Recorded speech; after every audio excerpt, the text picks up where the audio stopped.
Humans of the cardboard, welcome back to Just Nuts, guys. Today we need to talk about the ban list, and by we need to talk about the ban list, I mean we don't need to talk about the ban list, but we're a month and a half away. You know, Yu-Gi-Oh works funny like that, where you blink and we're already halfway to our next ban list. We get a ban list, we're like, oh, that's kind of cool. That was a nice ban list that a lot of players liked, and then you blink and like we have another one in the next month and a half. So kind of crazy like that. We're halfway to the next one.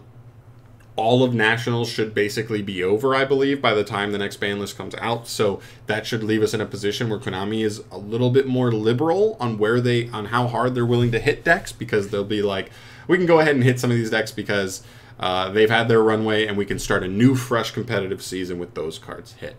That being said, we need to talk about these different categories. I'm not going, this isn't like a super strict prediction video or anything, me talking about, what I think is going to get hit or what I want to get hit. It's more so just the potential cards. I made a community post. A lot of you guys answered. Thank you for that, on what cards you thought Konami needs to look at the most on this next upcoming ban list. And we're basically talking about all the ones I thought had validity that you guys threw down there. So thank you for that. But let's get into it. Other than that, let's jump in. We obviously have to start with the Snake Eye stuff.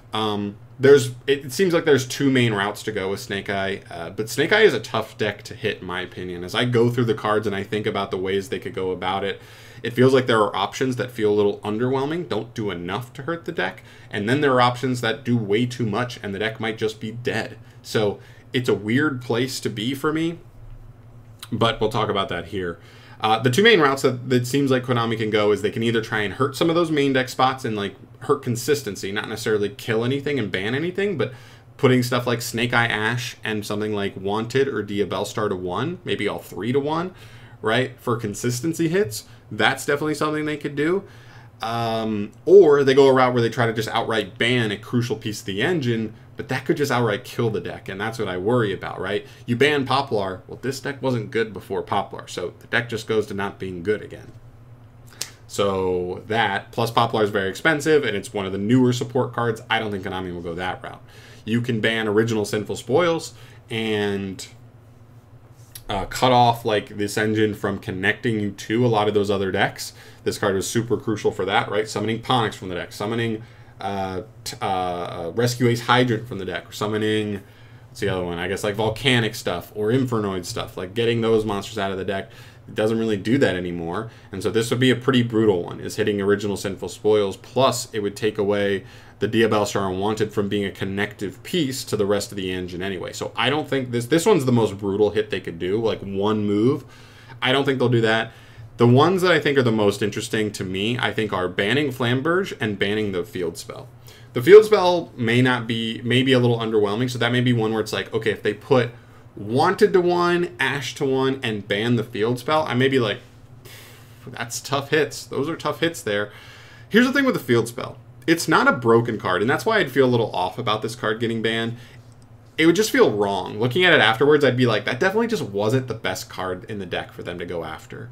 But there's no getting around it. This card is a very important card for the deck. It allows them to wiggle out of like very awkward situations. This card really covers a lot of just band-aids a lot of like awkward spots the deck could end up in if it wasn't searchable. But it is. So yeah, like this card's pretty nice. I don't really love it getting hit, but I think it's interesting. It's an interesting take where you're like, this is maybe the one card they could ban that doesn't like kill the deck. Because banning like all these other cards like almost kills the pure Snake Eye deck. And then Flamberge. I think Flamberge is pretty interesting because if Konami is okay with allowing pure Snake Eye to maybe wither away and not be a strategy, like pure Snake Eye, if you ban Flamberge, I still think this engine's pretty decent as far as like playing in other decks, right? So Rescue Ace, like Snake Eye, still pretty decent. Or maybe not Snake Eye, but at least Rescue Ace, with the Sinful Spoil stuff. Fire King, right? Flamberge is nice for them, but it's not like the absolute end-all, be-all. Still a pretty good package for them. Same thing for Infernoid. It's still really good for all these decks, but I don't think it like stops this engine from being pretty nice for them.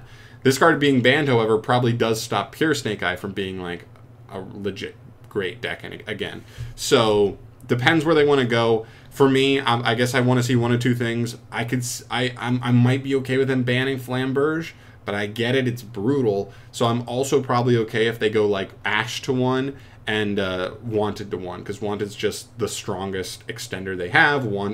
Ash is the best starter, like normal summon starter they have.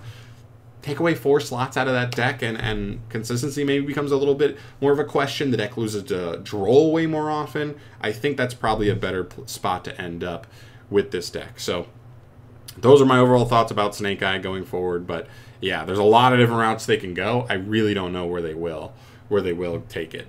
Next up, you have to talk about the next decks after Snake Eye, because you always know if you ban the best deck, something's got to move up. And so are these decks too good where you really have to worry? And my overall thoughts on this is no. Tenpai is super new, but it's also a hard-going second deck that can really lose to hard side decking. So this deck can never be the best deck in my opinion, because if it is, everybody knows it, and everybody's going to super side deck for it, super plan for it, and it won't work. Same thing with Brand. Brand has the same problem with like hard counter cards where it just can't afford to be the best deck in a format because people will debury it to death, basically.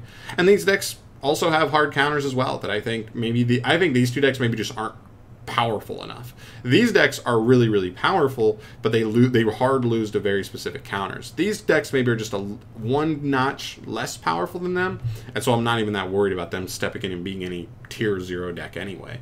So I think we're okay. Not to mention Tenpai super new. Konami really doesn't want to hit Branded. The Melodious deck is super new, and the engine as well, and Voice is still pretty new. These are all pretty new stuff, and then Branded, one of Konami's darlings. I don't think they'll go after them. I think they're probably okay to sit. Next up, you talk about Floodgates. Skill Drain is one to talk about. You see it floating around, certain deck lists citing it in. But I think the problem with Skill Drain is Konami kind of released it a couple ban lists ago. I don't think they'll turn around and kind of admit that they were wrong by putting it back to on the list at 1 like that. I just don't think they would, so I doubt it. There's the Gimmick Puppet. This card's on here. They could hit this, or they could hit the Albion. That's my fault. I didn't put the Albion on here. I thought I did, but it's not on here. But you could also look at that from the Branded side. I don't think that even really hurts Branded that much of a deck. It just takes away the one super degenerate thing the deck can do. Other than that, I think the deck's just strong, and I'm okay with the deck if those things are gone. So one of those two would be nice, but we'll see. We've been asking for that for like 3 ban lists now anyway.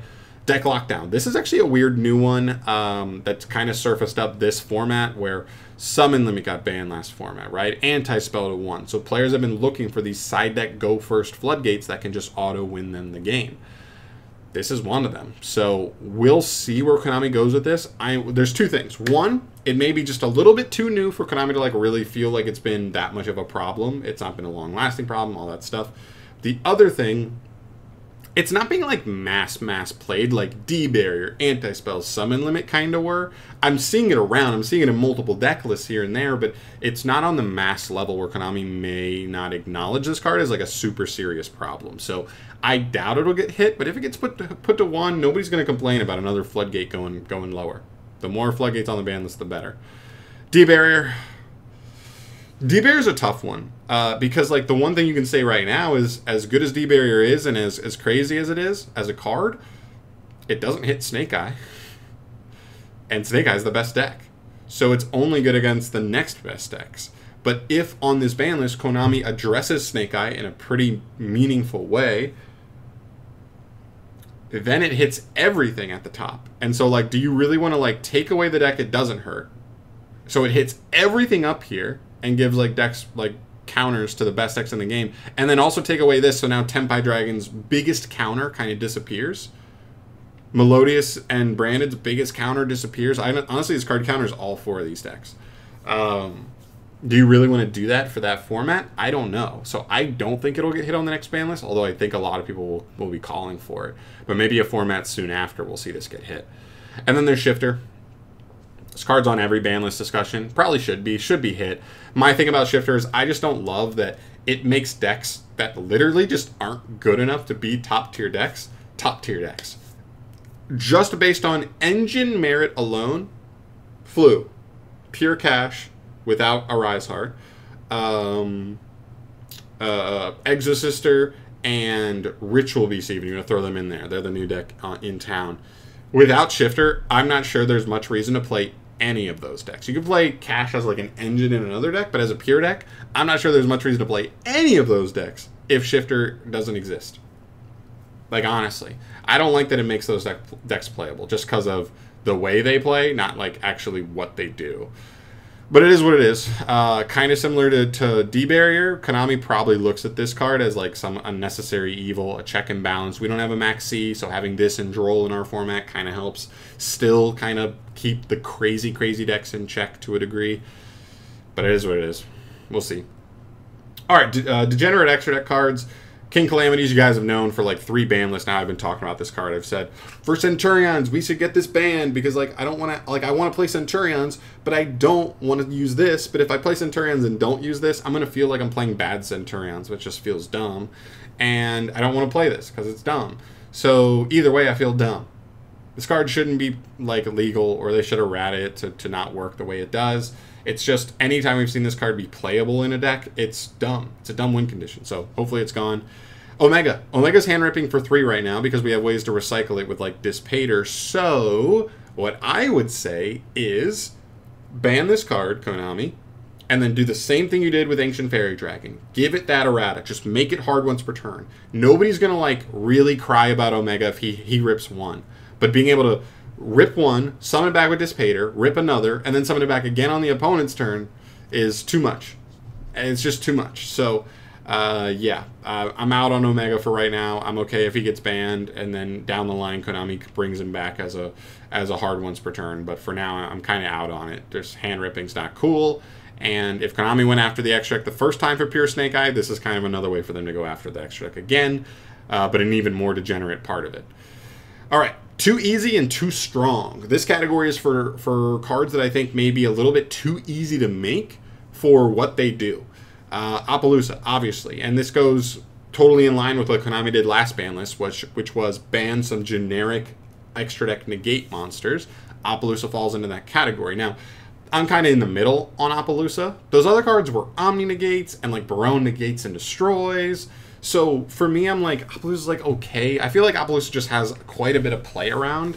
So I'm like not that deterred by Appaloosa, but I get it. It is the next one in line if Konami continues on that path. But I just think there's enough play around. It only negates monsters. It doesn't destroy, and it weakens itself every time it does. So it gets very small very quickly. A lot of times after 1 negate, it's 1600 or even 800. So walking over it's super easy at that point. So there's situations like that. Next up you have IP. It's not a negate, and so it isn't like insulating a lot of plays. But if Konami's looking at it and going generic end board going first pieces, we want to make our decks feel like they have more identity to them. They should end on their own stuff. They shouldn't be ending on generic stuff. IP is definitely a card you have to look at. I would leave SP alone. It's still super new, and I don't think it's broken by any... Like, I think it's really good, and I think its effect is really solid, but nobody goes, SP's too strong. It's just really generic and easy to make. That's it. And you can't put SP to 1. You'd have to ban it, so I'm okay leaving it out of this list. I think of these two. So these two come through. These are basically... These would be preemptive hits for Fiendsmith. I don't think they'll do this. It's too early. I think, because we don't even have Fiendsmith. This would be probably before Fiendsmith actually drops, like half a month before. But what does the Fiendsmith engine do? It either allows you to make a rank 6 before Nib, or it allows you to make their boss monster, which is like a decent little negate on board, but it's nothing crazy. These are the two big payoffs, though. Beatrice for a double Foolish Burial, or Wave King High Caesar for... a negate of Nibiru on 5th summon without normal summon is insane, but also he's also just like a double negate for like engine cards that summon, and so it's very interesting. I could see a world where like maybe a format or two after Fiendsmith comes out, they ban both of these cards and say, if you're going to play Fiendsmith, you're just not going to have as insane a payoff of either of these cards, but you can make... You know, you can make the Ibalzar rank 6. You can make Photon Strike Bouncer if you want, or you can make you know, the Fiendsmith fusion monster, right? So there's still a couple of nice things you can make, but they're not quite as broken as these for what they do. So that'd be really, really interesting to see. But I don't think they'll do it. I just think it's interesting. It's something to make note of because Beatrice is really insane, and especially now with like the trap card that copies other traps engraved. Can't remember the name right now.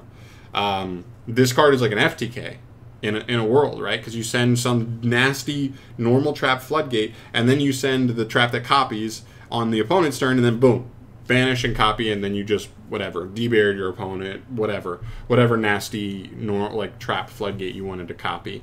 And that's a little bit too scary. So I don't know.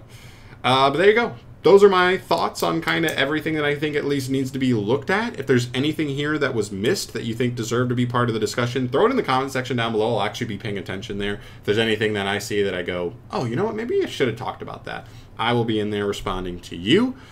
Other than that, let me know your thoughts on the ban list, your overall opinions on what direction you hope Konami goes. I'd love to hear your guys' thoughts on that. But I'm out of here for today. Thank you so much for watching as always, guys. I will see you in the next video. Subscribe for more. Peace.